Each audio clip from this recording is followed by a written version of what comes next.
Hello, Raymond saxophonists. My name is Dr. Craig Young. I'm Director of Bands and Instructor of Saxophone at Mississippi College. And Mr. Wilson just asked me to do a little video about saxophone that may help you in practicing while you're not able to be at school. And so today we're going to cover several topics that he asked me to do, including embouchure. We're going to be talking about specifics for high and low end of the range. We're going to be talking about embouchure and technique differences between the different saxophones, the soprano, the alto, the tenor, and the bari. And we're going to be talking about the differences of embouchure in classical and jazz playing. We're also going to be talking about vibrato, when we use it, how we learn it, those kind of things. And also a few repertoire suggestions for etudes and unaccompanied solos. We're also going to be talking about alternate fingerings, both those that we use for ease of playing and for intonation, and just a little bit about reeds. So let's get started. When we think about playing in the high range and the low range and how the embouchure changes, that's easy. It doesn't. If we're doing something different at the top, like making an E file in our mouth, or at the bottom with an O or an opening up, then that is what we call voicing. And that is not something we want to do on the saxophone. Some other instruments, such as flute, must voice in order to make certain things work. But on the single reed, saxophone and clarinet, we try not to voice so that the range sounds the same no matter where. The tone is going to be the same at the top as it is at the bottom. So we must review our embouchure a little bit. We should all make sure that we are having nice firm corners along with our bottom lip. Make sure that it's over the top teeth. Nice firm corners. Pulling in. And that's going to be our embouchure. Now, at the top and at the bottom, they may feel different, but we don't want them to be different. So in the middle, nice firm corners, high, it should feel the same. Now, if I'm trying to voice, it's going to close it off. We want to keep it open the same. Middle. The bottom, same thing. If we think of open and we think up, then it gets all flubby. We want to keep the nice firm corners and we want to keep the same feel. Now, how do we learn how to do this? Well, there's no easy answer. The only answer is long tones.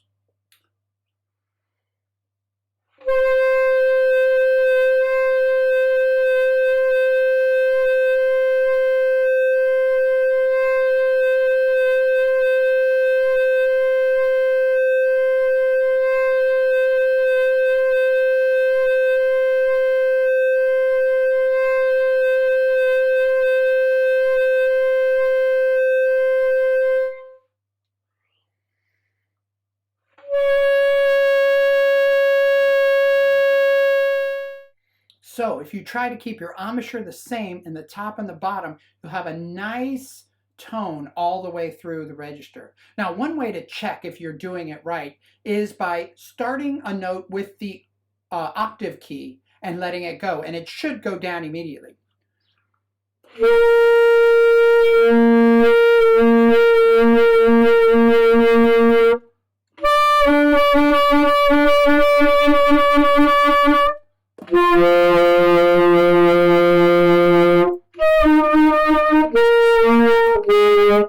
Etc. So check that, make sure that your embouchure is set so that you can do that. And when we're thinking about the differences in the embouchure between the alto, the tenor, the bari, or the soprano, the answer to that is also easy. There isn't one, other than the fact that playing some of the bigger instruments, such as the tenor and the bari, will present different challenges in keeping the corners firm while not getting too big and wide. So if I'm playing Barry, it's not going to feel exactly like the alto, but I'm going to have to keep these corners just as much in just the same. Of course, we're always trying to keep this bottom lip as low as we can to keep the reed to vibrate, allow the reed to vibrate.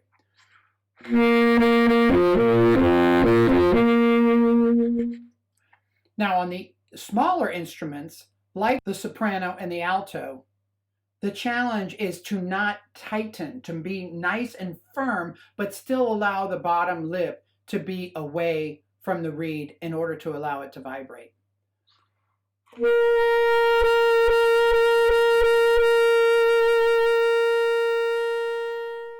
And for those of you who play jazz in the jazz band or otherwise, as I would encourage all of you to do, our embouchure is a little bit different in that we are not near as firm on the corners. So the jazz band embouchure is a top lip is the same, teeth on the mouthpiece always, on all embouchures, by the way.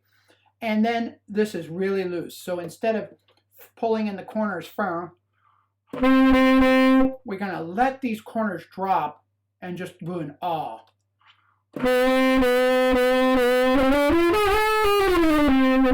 So that allows us to do all those scoops and the glisses, etc.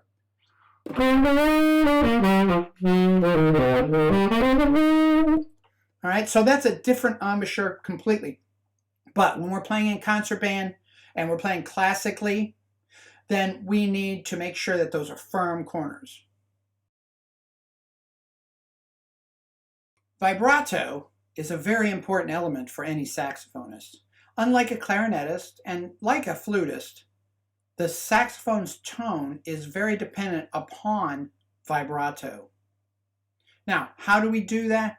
Vibrato is very simple, and we do it just as if we were going to lower a pitch on a note that's too sharp, or whether we're going to use a scoop like we were just talking about with the jazz playing.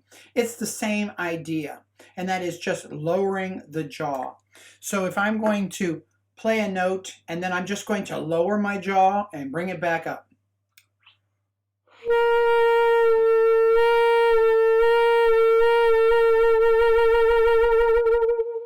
What we do not want to do is use our throat or our air.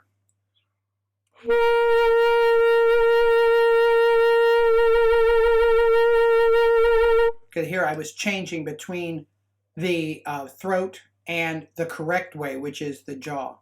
Now, the way to learn this is simple enough. We just turn on a metronome and we start to make our pulses at a regular time.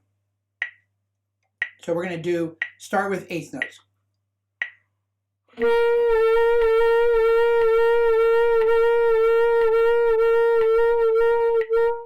Okay, and then eventually we're going to keep going and make it a little quicker.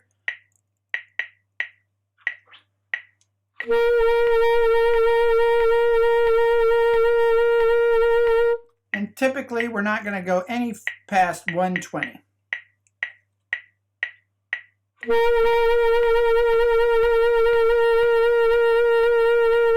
Now, that doesn't mean that our vibrato won't sometimes be faster than 120, but when we're learning it, if we can just go from 60 to 120, learning how to pulse, eventually vibrato will become a very natural thing for you as you just use it all the time.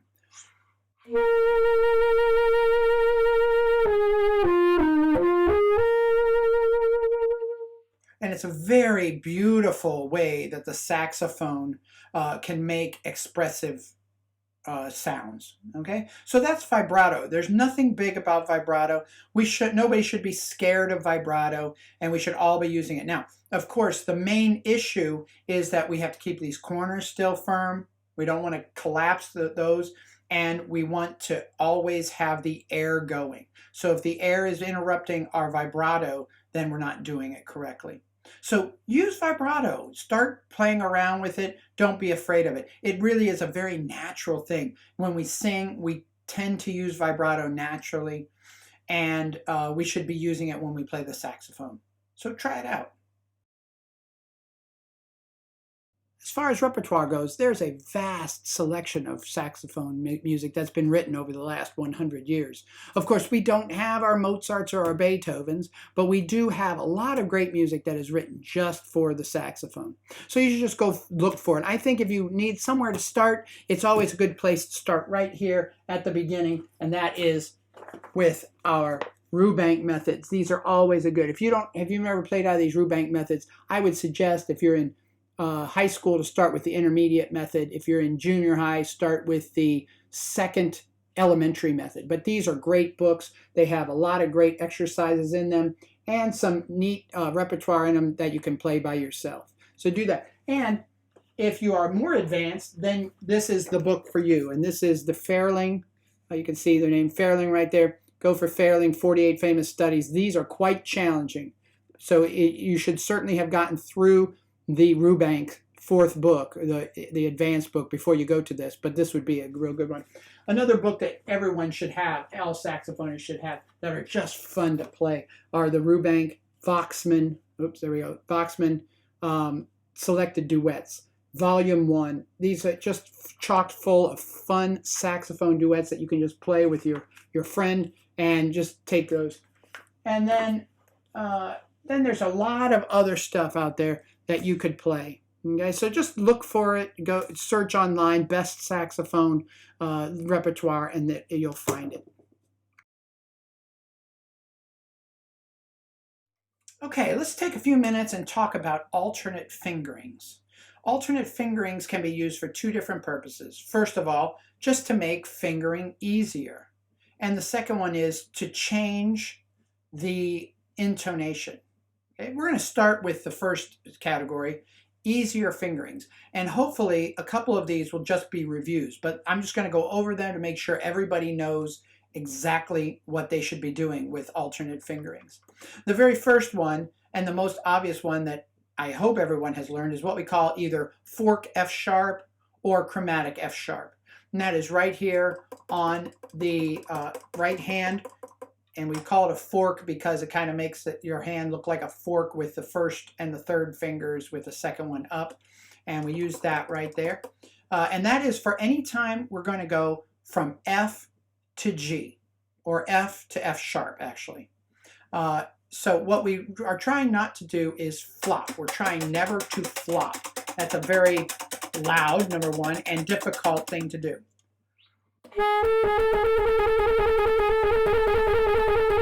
Okay, so what we instead can do is use our fork F sharp.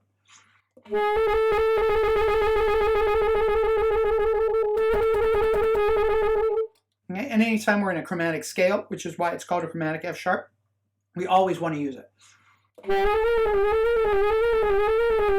If I don't, it's going to sound like this.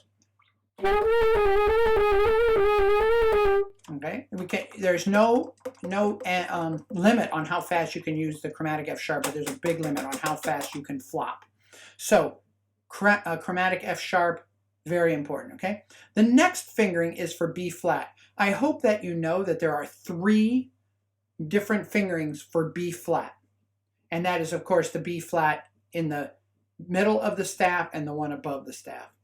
The first one, that could be called chromatic B flat, is 1, 2, and side key. I'm guessing this is the one you learned first. This is the one most saxophonists learn first. 1, 2, side key. And this one is best for going from B flat to B natural in a chromatic scale. Now, the one that we should be using most often is what we call the bis. And that is just by putting one finger over both your B key and that little key, which is called the bis key, right below it. And this is the one we use 90% of the time. It is the easiest one in a scale. If you think about your F scale, we have F, G, A. We can go B flat here if we learn it that way, but then we have to pick up 2 fingers. And coming back down, we have to put down 2 fingers. Okay, if we're using the bis key, we just go F, G, A, B, and it's just as if we were playing in a C scale, except we have our first finger below a little bit. So bis B flat. This is the one we should always be using, except when we are in a chromatic, then we use the side or the chromatic B flat. The third B flat is one that we almost never use, except for going from B natural down to B flat and back to B natural, or something in the right hand down to A sharp or B flat, and that is one and something in the right hand. It can be any of the ones in the right hand, but they're all going to be the same.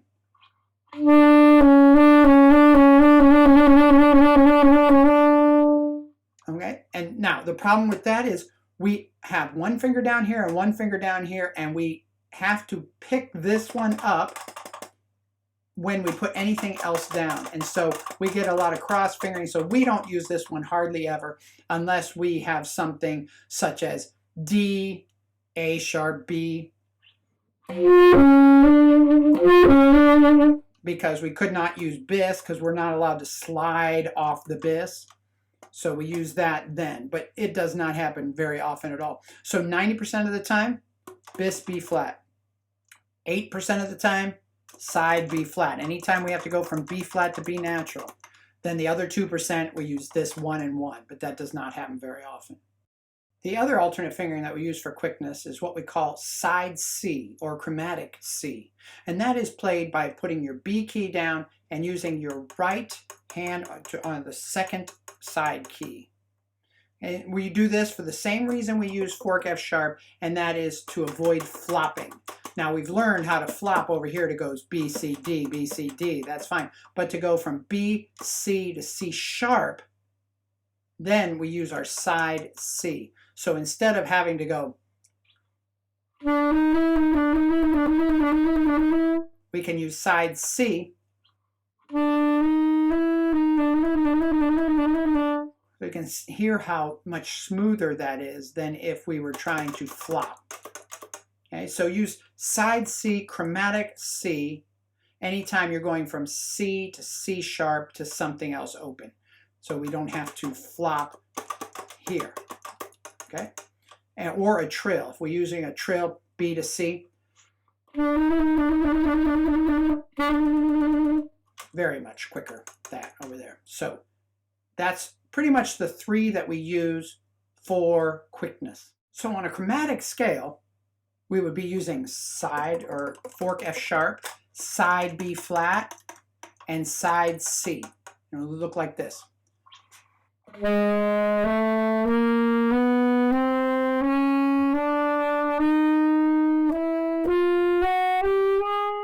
Coming down.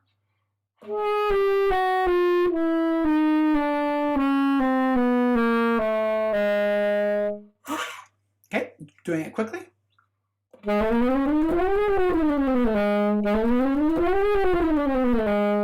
Okay, so this makes the chromatic scale much easier. If we were doing it without those fingerings,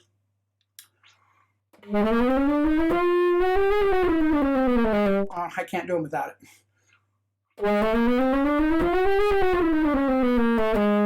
Okay, you just could not do it as fast. Okay, so use those chromatic fingerings. Now, on the other side of the coin is those fingerings that we use to make our intonation better. The most important of these is what we call T3. T3 is putting down your thumb, your octave key, and your third finger. And this is for C sharp. C sharp is a very ugly flat note for us. So if I'm playing it without the T3,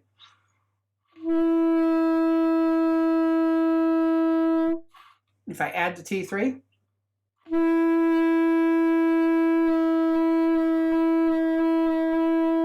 okay, besides the fact that it closes it a little bit and makes it not quite so open and yucky, it also raises the pitch up to a better spot. Okay, so T3. Now, this is one of those fingerings that you're going to use anytime you're holding a C sharp or anytime you can. And the more you use it, the faster you'll be able to use it. But at first, we just use it when we are holding out a note. And as we're playing faster, we stay with our open. But as anytime we can, we play T3. The other big fingering that we should use is the other C sharp, the C sharp above the staff. And that one is a sharp note. It's just terribly sharp. So what we do with that is we just put our whole right hand down.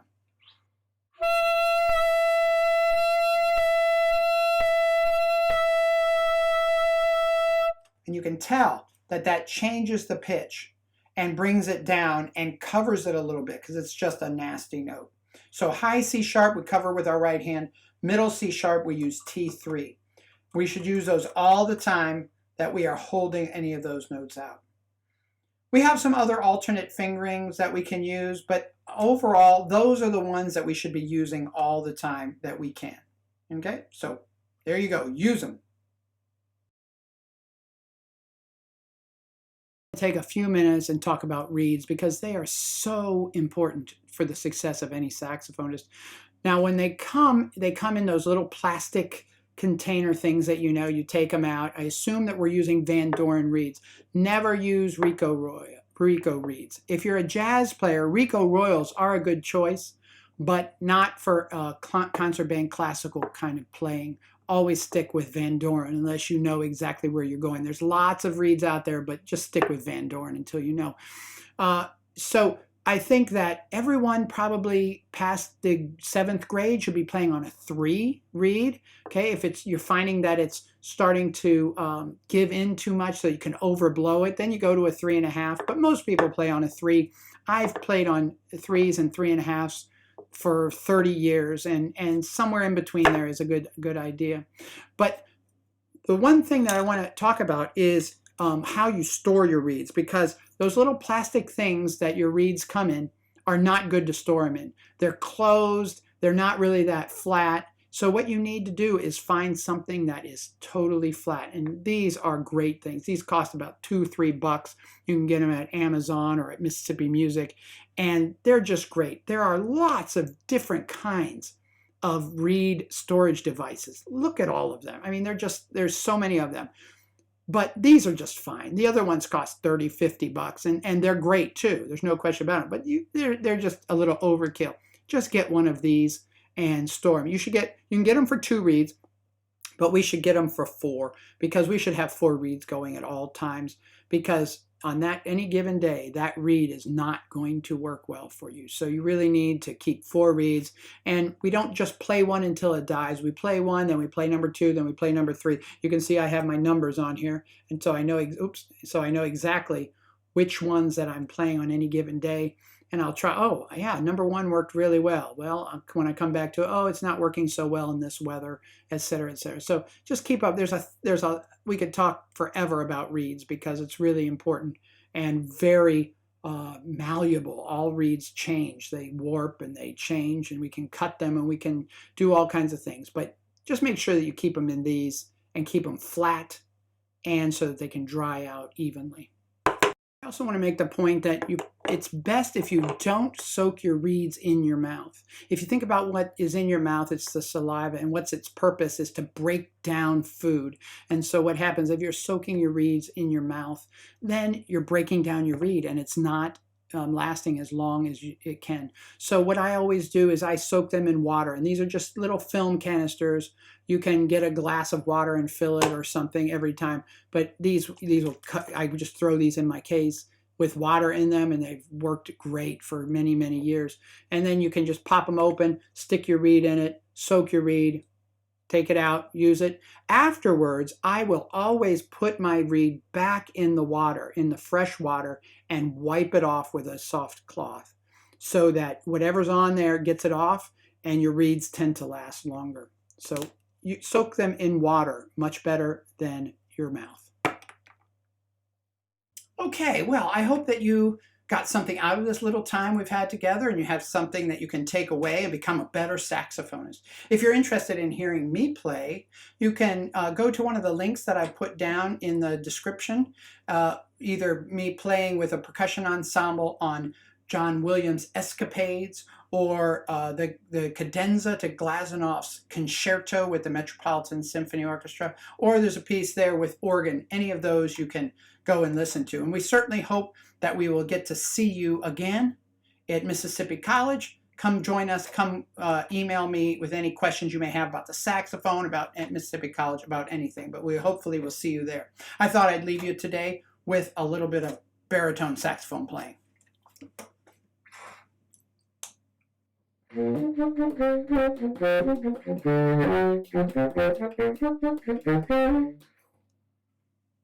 That's kind of boring. Can I get anyone else to come play with me? Well, yeah, I'll play with you, sure. Who, me? Sure, I'll come play. Sure, I'll come play. Oh, good, good, good. All right, here we go.